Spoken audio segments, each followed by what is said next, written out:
Right? So there's more of BMM saying, I dare you to play me in a scales matchup. We have to talk about Golden Feet. This mid lane is not his natural habitat, right? Like he's been playing the film role for quite some time now. Played the dragon lane, played the jungle, and now is playing in the mid lane. Oh, it is going to be a quick change onto the Gwen, and this is a lot better. Yeah, I like the Gwen pick. It's probably gonna be in the hands of Taco. I'm actually thinking about what BMM could pick into this composition, because right now they have basically two champions that all champions that deal damage. There's not a hard tank here, so we try to put a bruiser in the mid lane. One champion that I've seen BMM play before was the Yasuo in the mid lane, and building that with the Grasp of the Undying, as with the Divine Thunder. That could be something that they could potentially look at to maybe balance out the comp more when it comes to having a bit more frontline. Yeah, and they saw that from the throw a mile away. Right, exactly. And I'm also thinking that a Jax pick is still very much formidable for both sides, right? You have a Jax that can still be very flexible as a split pusher or a team fighting champion. We know the prowess of the champion. He can really serve as a wall against all those auto-hitting or auto-attacking champions. Now, the Nautilus is going to get paired with the Sivir. No surprises there. Jace has been banned away, so no poke potential, at least in that regard. I'm actually surprised that BRU went for the Kai'Sa instead of the Ezreal, because Ezreal, to me, is a lot better in the current meta. I agree. But I think in terms of what is that communicating, right? Why you pick the Kai'Sa, it's you want a marksman to also join in the fights immediately, because she can use her ultimate to get into the fights whenever they get a pick off. And with the addition of that Renekton, it kind of says that right now they want to create action. They want to get a lead early to mid game to be able to have this Akali also scale late, just in case they do get to that. Wait! Cerberus has the Sivir. Irelia though. This is a classic pick for Valdez. Back in the day in where Chaz was rampaging on the Irelia, Valdez also dares to play the same champion, right? Like it's a champion that is built for all those players that has insane mechanics, and Valdez is the very definition of that. Now, a marksman will be picked up for Cerberus Esports, double marksman for CES, and it will be very interesting as to how this will pan out. It's been a long time since we've seen Irelia get picked in the jungle, or let alone in WRL 2, but this makes it very exciting here, Crazy Apple. Yeah, I'm actually wondering why Cerberus opted into the double marksman setup when they saw that it was Irelia being last pick, because Irelia is very much scary. If you're using a marksman, she can just get on top of you with how mobile she is. She has the stun. She has the disarm on her ultimate that stops these marksmen from dealing damage. So it's kind of questionable when it comes to Zeri pick, although I do understand from CES's point of view, they want to absorb the fight, because it looks like it's gonna be BRU who's always going to be going on top of them for these fights. And Zeri is such a good champion that when she's able to absorb the fight, she's able to throw back damage. Sivir can also do that as well. One botch engage coming from BRU, you pop on the hunt and you can immediately punish them for that engage. We are going to enter game number 1 with some brief history check as well. This is going to be the second time that Valdez will be playing Irelia in the jungle. The first time was back in December 1st, in where he played it against Weibo Gaming. It did not result into a win. But against Cerberus Esports, they're feeling it. They're feeling confident. He even went for the Kraken Slayer additional burst. This is basically our version of press day attack here in Wild Rift. Just, that sudden burst that can really shred down and surprise your opponents. Yeah, also it's been slightly buffed in this patch. Exactly. So that is seeing BRU actually making full advantage of that buff, having 3 of them having that Kraken Slayer. Y1 though, going to a Raptor start on the side of BRU. This tells us that there might be a vertical jungle being set up here, or maybe just a Raptors being stolen. That will be the goal, but with the priority that BMM is getting in the mid lane, it will be very scary for Valdez to even try to enter the red quadrant of Cerberus Esports. So wisely, I think it is for him to just sacrifice the Raptors. No other camps was stolen anyway, so it's not that big of a deal. Yeah, it's just to deter the quick level 5 coming from the Aurelia. At that point, right? Just to away. Okay. That's what you call in local language we call it testing. Yeah. You're just testing the limit testing, right? Limit testing. That didn't hit the target, right? Dipper. That is the empowered Ruthless Predator, but this could be a solo bolo moment. Dipper flashes away with 1 HP in Taku. Oh no, that's not the way you want to start a game if you are Renekton. Yeah, the wave is gonna crash into the Gwen. He wasn't even able to crash the waves to make sure that it's gonna come back to him. As you recall, now this Gwen will just be getting a bit more XP, a bit more gold compared to the Renekton. And what you want as a Renekton, right, is to control the early game in the top side. But with the Gwen having a bit more leeway now to get into the late game, it could potentially be a problem. Especially, we talked about earlier during the pregame that Taku has been showing up to be one of the linchpins, one of the big carries coming from Cerberus Esports. Valdez will try to soak some XP here. It's just Valdez thing, right? This is basically how he wants and how BRU wants to play things. Especially with the Keno showing up, they need some form of resistance because Golden Feet is really feeling the pressure from the range advantage of PMM right now.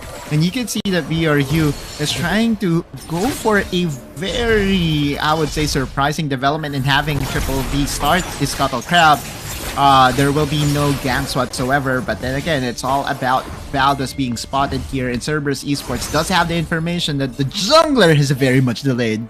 Yeah, very much delayed. Hasn't even picked up the red buff for Valdez, right? I think BRU was knew full well, right, that Y1 got the Raptor, but mid lane exhaust used, and that will be a very much needed flash away coming in from Golden Feet and engaged by BRU, though that explosive task isolating a Keno, but it's not enough. Triple V does not have enough damage. The level advantage by Genza is proving to be a very difficult problem for BRU. That on the hunt against BRU was clutch. Yeah, now BRU is kind of suffering for that information that they gave away to Cerberus, right? But they also had to try to mitigate the damage done by Y1. They also were just playing really safe, which isn't something that I would really recommend. Right now where they at, it just feels like Cerberus right now is just out rotating BRU at this point, and Cerberus is just taking full advantage. You can see that in the gold lead. They do have almost a 2k gold lead right now, forming for Cerberus as we get nearer to the objectives. They will be spotting Y1 though, but Y1 is already level 7 to potentially level 6 of the Aurelia. So you are seeing lane advantage, jungle advantage, early game advantage overall for Cerberus Esports heading into the first objective. Yeah, and for BRU, they do have scaling. They do have the Kaisa, they have the Aurelia. They get into this later part of the game. They will deal damage as well as the Akali. But they did pick that Renekton to have at least some early game rock. Right, to try and stabilize things. But as it stands, it has been Cerberus Esports getting the better of the laning phase, getting better of the trades. Almost. If that hook hit, that would that's good night. The mid lane. Yeah, I know it's 2 p.m. or 3 p.m., but it definitely feels it's a good night moment, right? Like, surely, and that also will burn a lot of things from BRU's arsenal now. 4 minutes and 47. That just means that we are going to enter a option select for both those teams. It's either they go for the Rift Herald or the Dragon. If you are Y1, you want tempo, right? You want to secure this Rift Herald, but Valdez is showing himself up. If there is a way for BRU to come back from this hole, this is the way to do it. Dominance has been popped here by Thipper, and that's information provided to Cerberus Esports. Yeah, I really like what BRU is doing here. They need to challenge this Herald. Isolating Y1. Y1 needed to flash away, and that is respect being given by the jungler of Cerberus Esports. Now we have a 4v5, potentially Akali just passing through Vanguard's edge, connects onto one. Valdez will be kicked away, and Golden Feet at the middle of everyone. This is the power of the Akali. He can zone members with just one Twilight Shroud. The Rift Arrow will be secured here by the Lee Sin, and they're not yet down. Valdez going down, and that will be the jungler. Cerberus Esports on the hunt, resets going in, and that will be a problem for BRU. Yeah, even the mid lane's about to be destroyed. It gets taken down. The gold lead balloons to almost 4K right now in favor of Cerberus Esports. And with that win in the Herald, it's going to transition now to the Infernal Drake take for Cerberus. And that fight, that was such a good recovery from Cerberus Esports. Watching into heading into the replay right here, BRU was the one who started it. Valdez using the ultimate to try to get that disarm, but the 3-man knockup from the kick from Y1 really stopped the gears from BRU in that fight. And from this point on, BRU is just retreating, trying to get away from Cerberus, who just had a really good recovery in that fight. Golden Feet was extremely blessed that he still had the barrier available, because Genzo was on his tail, and that could have been disastrous for the Akali. It's not yet over, but this is a very sizable lead in favor of Cerberus Esports. And can I just give my hats off? This is a very commendable start for Cerberus Esports. They're not minding what BRU has, prepared for them, and they're controlling every facets of the game right now here, Crazy Apple. Even the vision game is totally on the side of Cerberus. Yeah. You can see there's a lot of vision right now on the top side. Golden Feet. Okay, didn't get hooked. He's just gonna be getting away here. Although Valdez is spotted on the ward. No way. No, CES knows there's 3 members here. This is what we're talking about, right? Like the vision game now, potentially a 4v3. No, here comes Genza, a 4v4. Y1 though, chunked, less than half health, and immediately Cerberus Esports, this is not our fight. I think we have to just go back. Oh, never mind. You look at the Boomerang Blade, and now they know what the Jess goes for the engage, and that will be isolating. Keno immediately pops his ultimate as well. Y1 isolated on the left-hand side. Golden Feet coming in with a perfect execution. That's 1 kill onto the primary target, but the perfect execution will lack some damage. Never mind, Golden Feet is still absurd. Man, Akali is still very scary at any facet of the game. Yeah, that was 2-for-1 in favor of BRU. Great fight from them, even though they were on the ward. He got spawned, BMM, and that will be another stun, and BRU, that's the fight that they want, that's the fight that they need. And safe to say, they could just be well back into the game. Yeah, replay, you're gonna see right here how this whole fight starts. It's gonna be what the Jess coming with a flash, body slam. It was questionable that they threw all their damage in the Keno, but it was enough. They were able to prolong this fight and just head into the tower. The thing is, they were disciplined enough to not go for the tower dive, and they were just able to throw the damage on Cerberus. Golden Feet eliminating one of the primary targets in the Severe was really clutch, because he was really feeling it. Now BMM, he felt confident. He's level 10. I understand, but what the just immediately cancels him right then and there. And now BRU on the top side, getting another prize, will even get a tower. BRU is back in the game here. Yeah, the goal doesn't show it yet, but as the tower falls, that's gonna be a bit closer right now for BRU. Definitely, they are now back in the game, even though Cerberus Esports at the early game was doing all these good things, right? They were winning the lane, they were putting down vision, they were getting information, but BRU, just sheer firepower, is just busting through Cerberus Esports. This is not the Nakama power that we all know, right? This is just, I would say, Wild Rift things. You give an inch, and teams, professional teams, will really take a mile. Now, Cerberus Esports is still way in the lead, although one would say that BRU was able to stop the bleeding, right? You're seeing a 2.8k advantage to the side of Cerberus Esports, but we all know the prowess of the Aurelia, right? Like, one very good Vanguard Sedge, it actually just disarmed the whole team and can be problematic to the side of Cerberus Esports. The longer this game goes, I feel that BRU will be at the advantage. I know that there's a double marksman on the side of Cerberus Esports, but there's something about Aurelia that really scares me.